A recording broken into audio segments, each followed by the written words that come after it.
Good afternoon, everybody. This is Mrs. Morales, and it is time for Chapter 18 of Out of My Mind.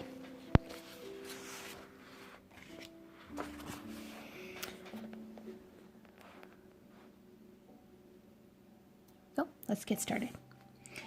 After school that day, I was grumpy and mean. Mrs. V had prepared a new stack of word cards for me. Penny was wearing one of Mrs. V's turbans, and she looked ridiculous. Plus, she kept singing some stupid baby song at the top of her lungs. I took my arm and swept the whole pile of cards to the floor. "Who put salt in your Kool-Aid, Miss Thang?" Mrs. V asked. She did not pick up the cards. Penny stopped singing and stood there blinking at me. I switched the Medi-Talker to off and looked away. "Fine, be like that, but you're going to pick up every single one of those cards." I stuck out my lip and stared at the wall. Penny reached out and shook my arm. I tugged it loose. She didn't seem to care and started singing again. "Happy, happy, happy, clap your feet. Happy, sappy, pappy, blow your nose. Bibbidi, bobbidi, booty, jump and jump." She jumped. She stomped her feet. Then she sang the song again and again. She was really getting on my nerves. I wish she would just shut up. Talking all the time. Walking all the time, jumping and bouncing and singing. Just quit it. Just for one moment, please stop. But she didn't. "Hi, Dee Dee," she said. She put Doodle on my tray. I pushed the toy to the floor. "Doodle Dee Dee." She picked up the stupid raggedy thing and placed it on my tray once more. I knocked it off again. "Leave me alone," I wanted to scream. Penny was used to things falling off my chair, so she couldn't know that I was just being plain horrible. The third time she put Doodle on my tray, I swept it off with such force that my arm brushed Penny's head. She toppled over and fell to the floor. She looked at me, surprise on her face, grabbed Doodle and ran to Mrs. V in tears. "What's gotten into you, Melody?" Mrs. V asked as she rocked Penny on her lap. How could I explain? I didn't want to cry, but I did. I turned my wheelchair so it faced the wall just as the phone rang. Mrs. V looked from me to the phone, sighed, and got up to answer it. "Oh, hello, Catherine." "Catherine?" I turned my chair slightly to listen. "Out of sorts?" Mrs. V asked. "Well, as a matter of fact, she does seem a little mopey this afternoon." "No, I take that back. She's downright monstrous." Mrs. V caught my eye and made a funny face at me. I just glared at her. "I'm not surprised she got all the questions right. The child is brilliant." "A lot of good it does me." "The teacher said what?" "Great. Now everybody would know." Just thinking about it made me feel like pond scum again. In front of her classmates? What kind of professional is he supposed to be? Mrs. V looked furious. "How did she react?" "Never mind. I already know. She's sitting here looking like one of those blowfish we saw at the aquarium, all puffed up and spiny." That's actually kind of close to how I felt. "Thanks so much for calling, Catherine," Mrs. V said. "Yes, please call her parents this evening, and I'll be sure to talk to them as well. I'm going to work on this problem right now." With that, she hung up the phone, sat Penny down on the floor, put her hands on her hips, and turned to look at me. I figured here's where she hugs me and makes me feel better. "So you aced the quiz and then bombed the follow-up," she said to me, indignation decorating her words. She flipped my talker back on. Why did she sound mad at me? I looked up in surprise. "He hurt my feelings," I answered. "So what?" Mrs. V spat back. Kids laughed, even Rose. It was true, though I could hardly admit it. Even Rose had covered her mouth to stifle a laugh. "Did you get the highest score in the class?" Mrs. V asked, completely ignoring my attempt to make her feel sorry for me. I should have known better. "Yes." "Did Catherine help you in any way, even a little bit?" "No." "Then let's get started." I looked at her a little confused. "Started on what?" I asked. "On your study plan. You and I are going to practice, prepare, and push. I'm going to quiz you, and you are going to answer. We're going to learn geography, science, math, thousands of glorious tidbits of information." She sounded excited. "Why?" I asked carefully. You know how athletes get ready for the Olympics. They swim early in the morning and late at night. They run around the track for hours and hours without a crowd cheering them on. I can't run very fast, I typed. Then I grinned at her. Maybe not, but you've got the fastest, strongest brain in that school, and you are going to try out for that quiz team next week. They won't let me be on the team, I typed slowly. Oh, yes, they will. They'll want you on it, all right. They'll need you, Melody. You are going to be their secret weapon. You think? I know. Now let's cut all this fake feeling sorry for yourself and get started on studying. We have 1 week. I'm the coach and you're my athlete. Get ready to sweat. Sweat stinks, I told her with a laugh. So let's get stinky. But first, you are going to pick up every single one of those cards. I knew not to argue.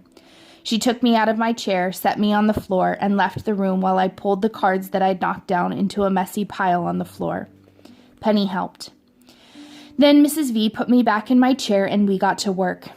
She was going to be a tough coach. How is the test set up? She asked. A, B, C, D, I tapped. Multiple choice. Wonderful. Piece of cake for you. I wasn't sure about that, but I didn't disagree with her. She went to her computer and found a web page that listed every U.S. state and capital. Did those in school, I told her. Great, so we'll do them again. I fake groaned. Mrs. V then looked up the capitals of all the major countries in the world. Gee, there sure are a lot of countries. But once she read them out loud to me, I had the info stuck in my head. What's the capital of Hungary? She demanded. I knew the answer was Budapest before she even gave me the 4 choices. A, Accra, B, Berlin, C, New Delhi, D, Budapest. I pushed D, of course. Mrs. V didn't stop to cheer. She kept going. I correctly answered that Tokyo was the capital of Japan, Addis Ababa, the capital of Ethiopia, Ottawa, the capital of Canada, Bogota, the capital of Colombia. She quizzed me until Dad came to pick us up.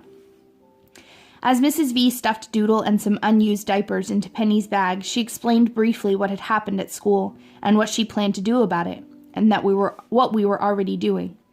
Are you sure? Dad asked, glancing at me. Maybe we're setting her up for failure, and she'll be hurt even worse. I am absolutely positive, Mrs. V insisted. Can Melody stay a little longer to study? I'll give her dinner and bring her home in a couple of hours. That will give you some one-on-one time with Penny. You cool with that? Dad asked me. Yes, yes, yes, I typed. I want to do this. Go for it, Melody, Dad said. He gave Mrs. V a thumbs-up sign and left with Penny. After dinner, we moved on to science. I learned that the bones in the legs are the femur, the tibia, the patella, and the fibula. Why can't they just call them something easy like the knee bone or the skinny leg bone? But I memorized them. I learned that insects are arthropods and that they have tibias too. The study of insects is called entomology, Mrs. V said. That gives me an idea. Let's learn all the words that end in ology. I put my hand over my head and pretended to groan, but deep inside I was really jazzed. Which word means the study of words and their meanings? She asked me after we had reviewed a very long list of ology words. Bibliography, archaeology, histology, or lexicology. I thought for a minute. I knew she was trying to trick me. Histology sounds like history, but for some reason, I think it has to do with the skin. And bibliography has to do with books, not words. I typed in the letter D. This time she cheered. Let me get you home, Melody. Top athletes need their sleep. We'll do some more tomorrow. I grinned at her, tired and energized at the same time. Mrs. V called Catherine and explained the situation, told her to stuff information into my head along with the macaroni at lunch. So the next morning, Catherine, of course, jumped right in. While we were in H5, Catherine hooked me up to the earphones. I listened to an old audio cassette on volcanoes. It was scratchy and skipped a little, but it gave me information. Volcanoes were named for the Roman god of Vulcan. I could have figured that out myself. I found out about lava and ash. I learned about how the whole city of Pompeii got covered up when Vesuvius erupted. Surprisingly interesting stuff. I listened to tapes on Australia and Russia, on constellations, and on all the planets. You learned anything from these oldies but goodies? Catherine asked me when she slipped in another tape from me. For me, it was on diseases. Info's always good, I typed. I feel ya, she replied. Are you still upset about what happened in Mr. Deming's class? Deleted the memory. Need room for facts. I took the time to type. She gave me a thumbs up. I'm a little scared, I admitted. Suppose I mess up. You can do this, Melody, she said sternly as she adjusted the earphones. You certainly have enough sparks to be on the team. Go away while I take the test, I typed. Keeps Claire quiet. Gotcha, Melody said. She held up her hand to slap my palm. It wasn't much of a slap, more like a mushy grab, but we were on the same page. Except for lunch and recess, I listened to tapes and worked with Catherine the rest of the day. She quizzed me on facts and dates and kings and math that might be hard for me. Words float easily into my head, but numbers seem to sink to the bottom like rocks. I don't know why. Let's do it again, Catherine said gently, as I got mixed up on a math problem with trains and their speed. Nobody rides trains anymore. Who cares? But she kept at it until it made sense to me. I discovered that if I make numbers into picture stories in my mind, the answer comes easier. I changed the figures into words. Magic.